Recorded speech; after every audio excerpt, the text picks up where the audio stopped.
මහලු අයට සරදම් නොකරන්නේ විහිළුකමට ගල් මුල් නොගසන්නේ යහළුකමට ඔය ගුණ අදින්නේ මහලු අයට කරුණා කරපන්නේ සිරිත් මල්දම රචිත ගුරු මහන්දිරන්තුමා එසේ පැවසුවා. එසේනම් වැඩිහිටියන්ට සලකමු යන මාතෘකාව යටතේ වචන පෙළක් ඔබ හමුවේ තබන්නට දෙන්න මදත් අවසර.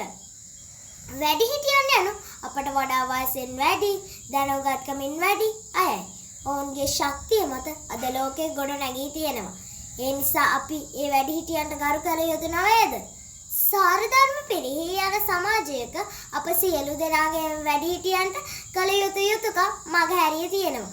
ඒ නිසා වැඩිහිටියන් අසරණ ජීවිතයක් ගෙවන්නේ. වැඩිහිටියන්ට නිසි සැලකිලි ලැබෙනවා නම් නගරයක් පාසා වැඩිහිටි නිවාසී දිවන්නේ නැත. වැඩිහිටියන් අපගේ ජාතික සම්පතකි. ඔවුන් රැක ගැනීම අපගේ යුතුකමකි. මගේ කතාව අවසానයි. අසා සිටිය ඔබ සියලු දෙනාටම ස්තුතියි.